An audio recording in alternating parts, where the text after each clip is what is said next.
In the misty mountains of northern Laos lies its most popular destination. Listed by UNESCO as a World Heritage Site, this town emerges as a remarkable location in Southeast Asia, shrouded in serene mystique and cultural richness like few others. Welcome to Luang Prabang.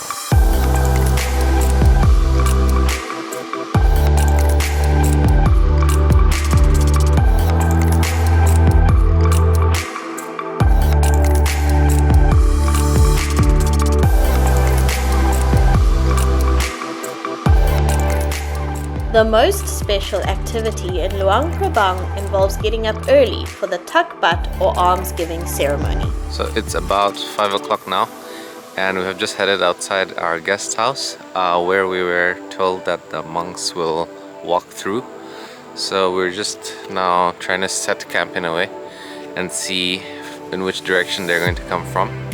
And right now there isn't anyone across the street. There are no people waiting to offer alms, so maybe we'll walk a little bit more in search for them. So there were some ladies who actually tried to sell us a few biscuits and other kind of food to offer to the monks, but we opted just to observe the ceremony.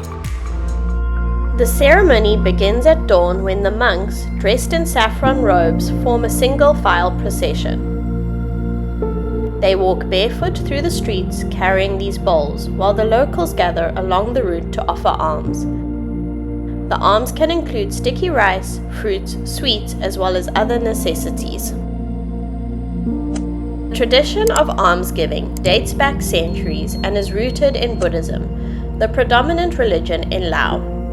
It is believed to have been introduced to Luang Prabang during the 14th century when the city became the capital of Laos, which was known as the Luang Prabang Kingdom. This practice has a deep history in Laos. Locals and tourists gather every day to participate in or observe this unique practice that has been upheld for centuries. So we have found where it seems like all the tour groups seem to come to do it, which is what I read about. I read that often these places for the almsgiving can be like swarmed with tourists. So I'm really pleased that this morning we were able to experience it nice and quietly in a very more peaceful setting. So it was very nice to be able to have that right outside our guest house.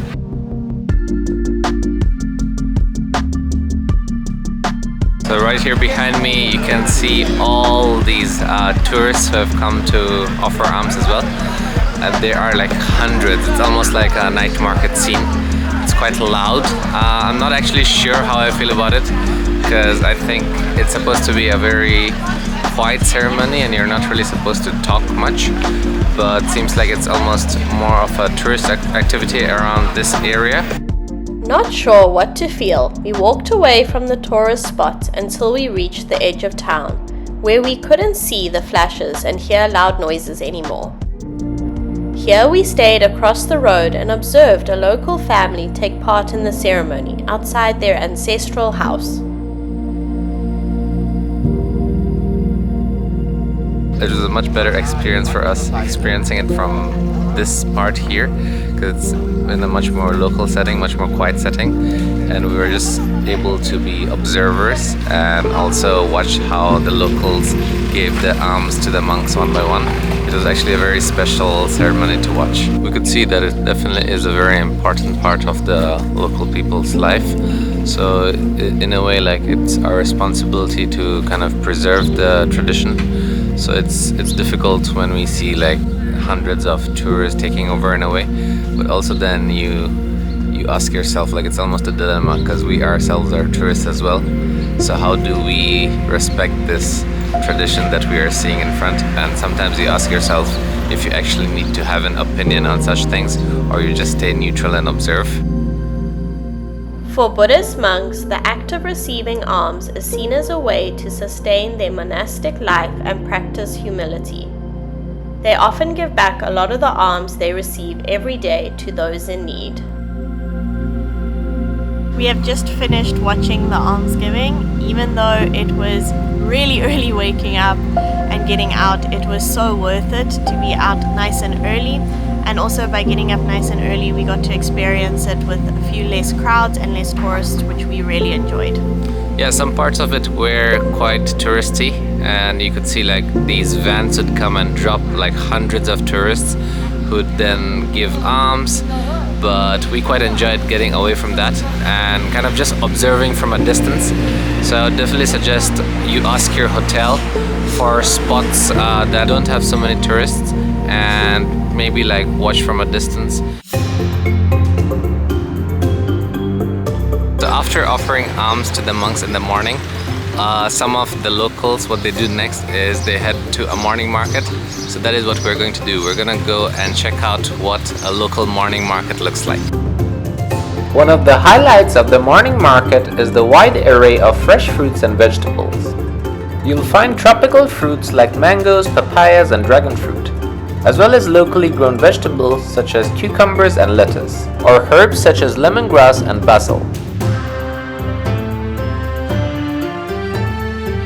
The market also offers various kinds of meat, including pork, chicken and beef, as well as seafood like fish and prawns. They seem to be selling a lot of fresh produce as well as quite a few cooked things. And as you walk further through the market, it becomes quite a lot more local with quite a lot of different fresh meats and different preserved foods that we haven't quite seen before. The morning market was also a great place to sample traditional Laos street food. You'll find stalls cooking items like sticky rice, grilled meat, and a variety of noodle soups as well. These small shops are also popular breakfast spots for the locals. After a busy morning, we next decided to explore the historical town area. We strolled along the different alleys of the old town, soaking in the picturesque scenery. Despite being a popular tourist destination, Luang Prabang has managed to maintain a peaceful and laid-back atmosphere. Unlike some other bustling Southeast Asian cities, it offers a more relaxed pace of life, making it ideal for those seeking a tranquil retreat. So we are now walking along the Mekong River in the historical town. And first impressions, I would say it's very quiet to start off. There's very little traffic and it's very, very chill and calm and not as touristy as I thought. It has this interesting combo of comfort and also culture, because you do get to see a lot when you're just walking around this Mekong area. Luang Prabang's timeless charm lies in its well-preserved colonial and traditional Lao architecture, each building telling a story of the town's history and cultural heritage. The intricate details on the temples, the vibrant colors of the houses with wooden facades immediately transport you to a bygone era. Lots of trees, flowers and greenery on both sides of the road. One word that would come to mind would be walkable. So the town is quite small, but it's really a very nice walk, I would say, if you just walk along the historical street. Luang Prabang has multiple Buddhist temples that feature a distinctive style, characterized by sweeping, multi-tiered roofs, adorned with intricate wood carvings and gold-covered details. The style is a fusion of traditional Lao motifs and influences from neighboring regions like Thailand. So this temple behind me is probably one of the most important monasteries in all of Laos. So it used to be used for the coronation ceremonies of Lao kings in the past, and now it has become like this important spot for gatherings and festivals throughout the year. More than 1,000 monks and their novices live, learn, chant and pray in the temples of this small town. In fact, until the mid-20th century, education in Laos was based only in the temples, where the young monks would learn various subjects. During our time in Laos, we've really come to want to learn more about Buddhism and the temples, but sadly this trip we just do not have enough time.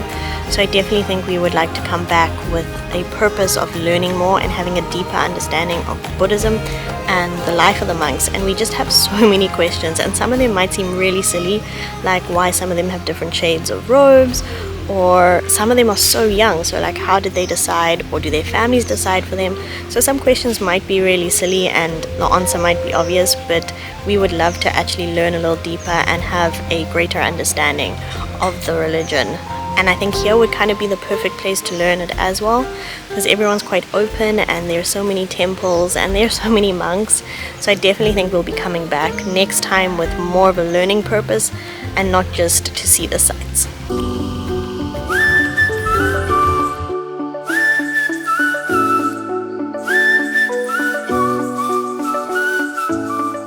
After visiting the temple, we walked around a little more. We spotted a charming cafe by the river, where we stopped for some rest.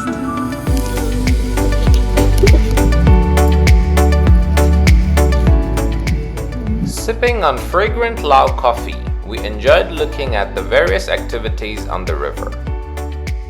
Luang Prabang lies at the confluence of the mighty Mekong and smaller Nam Khan rivers. The scenic Mekong Promenade is dotted with benches and shaded areas, where you can relax and enjoy the peaceful ambience. The riverfront is perfect for leisurely walks, jogging, or simply sitting and watching life along the river.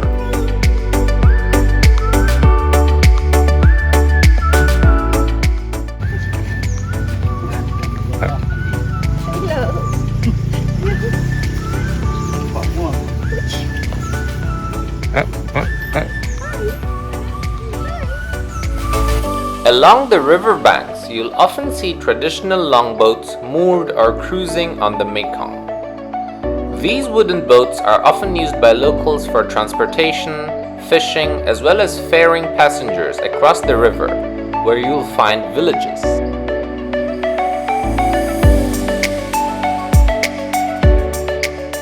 After enjoying the riverside, we ventured into a quaint cantina-themed restaurant for lunch. The aesthetic ambience with its vintage decor and rustic charm is a signature of many of Luang Prabang's eateries. And not to forget, fantastic food. Luang Prabang's food scene includes a variety of international dishes, as well as traditional cuisine such as lap, papaya salad, and steamed fish in banana leaves, providing a culinary adventure for food enthusiasts. Right before the daylight dips behind the jungle-covered mountains, tourists often sit on the banks of the Mekong to witness the end of the day that was. We decided to do this through a sunset cruise. So right behind us is the mighty Mekong River, and that over there, right there, is the boat that we're going to be going on for our sunset cruise.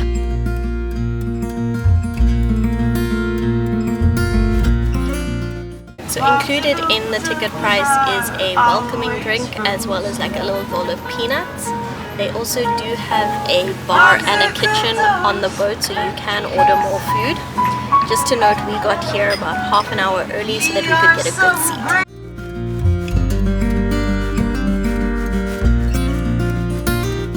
They have got normal seating chairs as well as bean bags, and it doesn't really matter the exact position because you will get a 360 viewpoint of the sunset, but we just found the bean bags to be quite relaxing and comfy for the journey.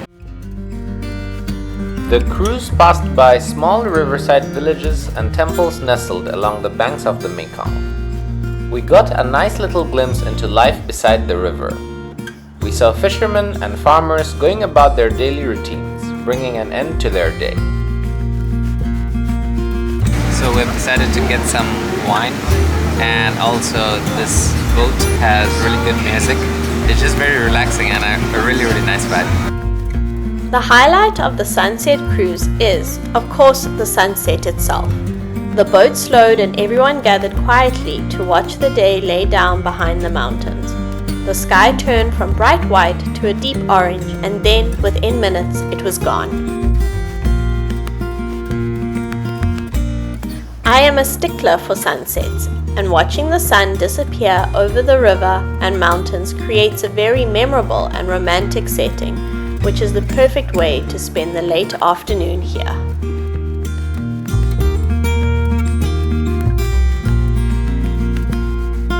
We have just finished our sunset cruise and it was awesome. It was so relaxing. At the end we're both like we could have fallen asleep because you get really comfy.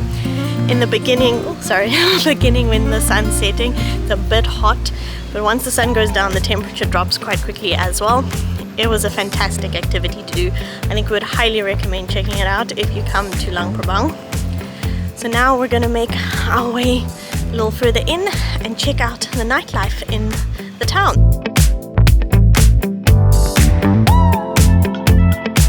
So this definitely is one of the bigger night markets that we have seen during our time in Laos, and we actually had no idea that there were so many tourists out here. So it definitely is the hub, you can say, of the town at night. It seems like all the tourists have just come down to eat, and there are just tons of options. This food market here has a lot of Western friendly food, probably the most we've seen throughout our travels in Laos. It has food from almost every country. We've seen burgers, fries, Chinese barbecue, hot pot. We've seen Korean food, pizza as well, and some Thai food. Not as much Lao, traditional Lao food as we thought we would see, but we haven't finished exploring yet.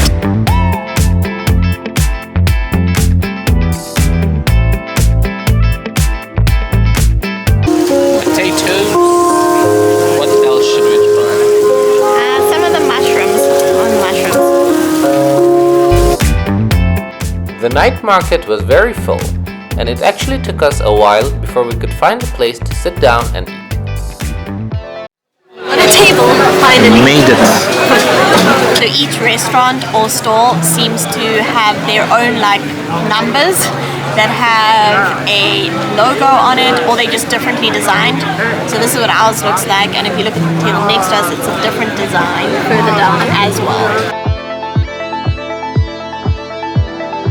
Have got some potatoes, mushrooms, broccoli and chicken, as well as quail eggs. It looks so good and it smells really good as well. The potato is nicely cooked. Spicy, but that good spice. It's also got some sauce here, a bit of a powder. It's like spicy sauce. It does look spicy. Let's give it a try. It's like a sweet spicy sauce. Oh. It's not very spicy. Here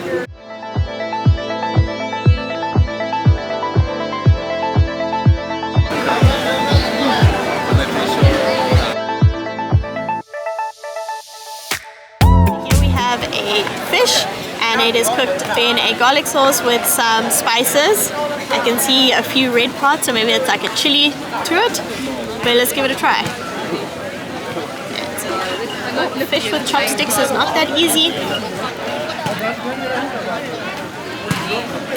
That's spicy. That is spicy.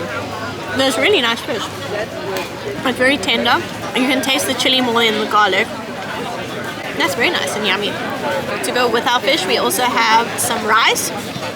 So it comes with like a little bowl of rice. We can try some rice in the sauce. It's a nice sauce actually. It's quite spicy, but it goes nicely with the rice. It's like a thin gravy. So here we have some eggplant that's fried with a batter. So it's got a bit of a batter around it, and then it looks to be like deep fried. It's quite crunchy. And there's also a bit of a sauce here. I can see some chili flakes in it. Let's give it a try. That's crispy. That's really nice and crispy. As you cross the road, you will come across a traditional food street as well, where you will be able to find a lot of local foods.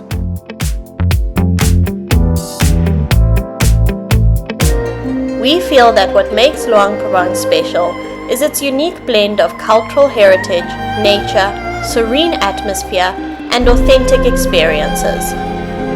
The sight of saffron-robed monks, the beautifully preserved architecture, and the slow walks beside the Mekong make it an absolute gem of a destination in Asia.